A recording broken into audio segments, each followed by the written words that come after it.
বাংলাদেশটা আপনাদের, এটা হয় না। 1971 সালে এদেশের মানুষ ঐক্যবদ্ধ হয়েছিল পাকিস্তানকে হটানোর জন্য। ছিঁড়া লুঙ্গি পরা, ছিঁড়া জামা কাপড় পরা মানুষগুলো সেদিন পাকিস্তানের বিরুদ্ধে যুদ্ধ করেছিল। আজকে আমরা যেটা বলতে চাই, গত 17 বছরের আমাদের যে নির্যাতন, এই নির্যাতনের ফলে 24শে জুলাই হয়েছে, বিপ্লব হয়েছে। 20 দিনে যুদ্ধ করে ইতিহাসে আপনি নাম লিখবেন আর অতীতের ইতিহাস আপনি মুছে ফেলতে চান, এটা কোনোদিন হতে পারে না। সেদিন অনেক রাজনৈতিক দল বাংলাদেশে ছিল, আমরা এটাও দেখেছি, মুরব্বীদের কাছে শুনেছি, তারা সেই আওয়ামী লীগ নামক যে রাজনৈতিক দল, তারা কলকাতায় আমোদ ফুর্তি ব্যস্ত ছিল, লাল পানি নীল পানি নিয়ে ব্যস্ত ছিল। তারা বাংলাদেশের মানুষকে বিপদে রেখে যুদ্ধ করেনি, যুদ্ধ করেছিল একমাত্র শহীদ প্রেসিডেন্ট জিয়াউর রহমান স্বাধীনতার ঘোষণা দেওয়ার ফলে বাংলাদেশের মানুষ যুদ্ধ করে বাংলাদেশ নির্মাণ করেছিল।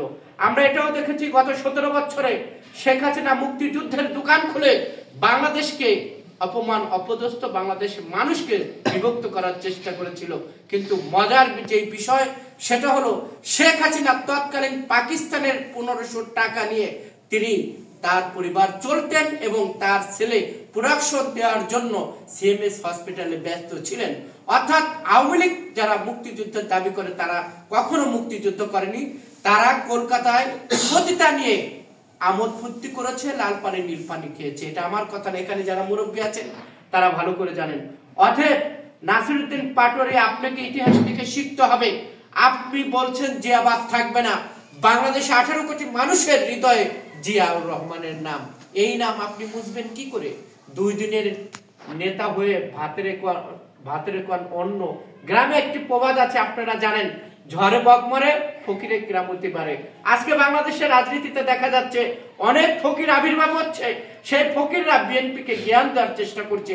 আমরা তাদেরকে বলতে চাই, জিয়াউর রহমানকে নিয়ে যারা অপমান অপদস্থমূলক কথা বলবে তাদেরকে কিভাবে রুখতে হয় সেটা আমরা জানি। আমরা গত 17 বছরে হাসিনার চোখ রাঙানোকে ভয় পাইনি, ভারতের চোখ রাঙানোকে ভয় পাইনি, হাসিনার কাছে আমরা আত্মসমর্পণ করিনি। আর আপনি তো নাসিরউদ্দিন পাটোয়ারি, আপনার কাছে আমরা আত্মসমর্পণ করব, আপনি কি করে ভাবলেন? বাংলাদেশের জিয়াউর রহমানের নাম প্রতিটি জায়গায়, প্রতিটি মানুষের হৃদয়ে। এই জিয়াউর রহমান বাংলাদেশ নির্মাণ করেছেন, বাংলাদেশ দিয়েছেন। এই বাংলাদেশ নিয়ে যারা ষড়যন্ত্র করবে এবং জিয়াউর রহমানকে নিয়ে যারা ষড়যন্ত্র করবে তাদেরকে আমরা রুখে দেব। এই নাসিরউদ্দিন পাটোয়ারিকে বলতে চাই, তাহলে কি আপনি বলতে চান বাংলাদেশ নাসিরউদ্দিন পাটোয়ারির নাম থাকবে, বা পাটোয়ারিয়াবাদ হবে, বা আসিফবাদ হবে, বা নাসিরবাদ হবে? আপনারা অল্প বয়সে অনেক বড় বড় কথা বলছেন, সিনিয়রদেরকে আপনারা অপমান অপদস্থ করছেন। ইতিহাস থেকে আপনাদের শিখতে হবে। শেখ হাসিনা বাংলাদেশের মানুষকে অপমান অপদস্থ করার ফলে আজকে তাকে ভারতে যেতে বাধ্য হয়েছে। মোদির কোলে বসে বাংলাদেশ নিয়ে ষড়যন্ত্র করছে এবং তারা গুজব রটাচ্ছে, তারা বলার চেষ্টা করছে অন্তর্বর্তী সরকার পালিয়েছে। এই অপরাধী এবং গুজবকারীদেরকে যে যেখানে পাবেন তাদেরকে গ্রেফতার করবেন এবং পুলিশের হাতে দেবেন, আইন কেউ হাতে তুলে নেবেন না। আপনাদের উদ্দেশ্যে আমার যে কথা সেটি হলো, আমাদের দেশনায়ক তারেক রহমান বলেছেন যে এই দলে অরাজনৈতিক ব্যক্তি এবং অন্য কোনো দলের লোক যেন এই দলে অন্তর্ভুক্ত না হতে পারে। এই বিষয়গুলো আমাদের খেয়াল রাখতে হবে। 5ই আগস্টের বিকালের পরে যারা বিএনপি সেজেছেন তারা কিন্তু অপকর্মে মেতে উঠেছেন, যেই দায়ভার আমাদের ঘাড়ে আসছে। আমরা এমনও দেখেছি, আমাদের এমপি ছিলেন রহমান, এই রহমানের আঁচলের তলে থেকে দুধ কলা খেয়ে তারা 5ই আগস্টের পরে বিএনপি সেজেছে। তাদেরকে বলতে চাই, বাংলাদেশ নামক যে বিএনপি দল, এই দলের প্রতিটি নেতা কর্মীর রক্তের ঘাম, পরিবারের যেই অন্যায় অত্যাচার পুলিশে করেছে, আপনারা অনেক সুবিধা নিয়ে আজকে বিএনপি সাজার চেষ্টা করেছেন। আপনাদের তালিকা করার নির্দেশও আমাদের দেশ তারেক রহমান দিয়েছে। এই পার্শ্ববর্তী জায়গায় এই যে রাজবাড়ী 1 আসন, এখানে আপনারা জানেন যে কসাই জিল্লু নামে পরিচিত, তার অত্যাচারে আমাদের বিএনপির নেতাকর্মীরা অধিষ্ঠিত হয়েছিল। এই 2 অঞ্চলের যারা অন্যায় অত্যাচার করে আমাদের উপর জুলুম করেছে, আমাদের নেতাকর্মীদেরকে ভোট দিতে দেয়নি, আমাদের নেতাকর্মীদের ভোট সেন্টারে যেতে দেয়নি, তাদের তালিকাও করতে হবে, তাদেরকেও বিচারের কাঠগড়ায় দাঁড় করতে হবে।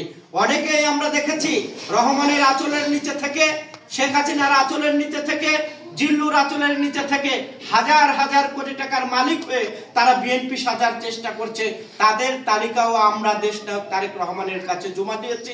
এবং দেশনায়ক তারেক রহমান বলেছে প্রতিটি ইউনিয়ন, প্রতিটি ওয়ার্ডের থেকে এই তালিকা গ্রহণ করেন যারা আমাদেরকে ভোট দানে বাধাগ্রস্ত করেছে।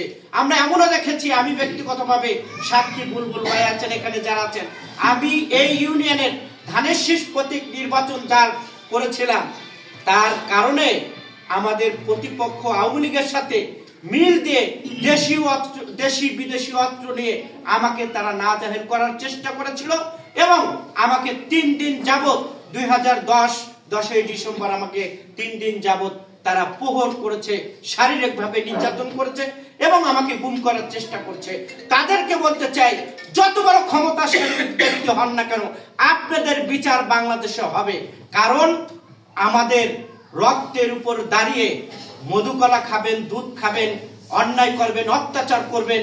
17 বছরের সেই নির্যাতন আমরা সহ্য করছি, কিন্তু এখন আমরা এই নির্যাতন সহ্য করব না। আর যারাই এই পেতাত্তাদেরকে যারাই পুনর্বাসন করার চেষ্টা করবে, তাদের তালিকাও আপনারা করবেন, তাদের তালিকাও আমরা দেশনায়ক তারেক রহমানের কাছে দেব। দেশনায়ক তারেক রহমানের সিদ্ধান্ত নিয়েছে, অরাজনৈতিক ব্যক্তি, অন্য কোন দলের ব্যক্তি, কোন ব্যবসায়ী এবং গত 17 বছরে যারা আমাদের ভোট দিতে দেয়নি, ভোট দানে বাধাগ্রস্ত করেছে, তাদের তালিকা এখন খুঁজে খুঁজে বের করা হচ্ছে। সেটা হতে পারে আমার ভাই, হতে পারে আমার বন্ধু। দলের কাছে কোনো ভাই নাই, দলের কাছে কোনো বন্ধু নাই। দল আগে, দেশ আগে।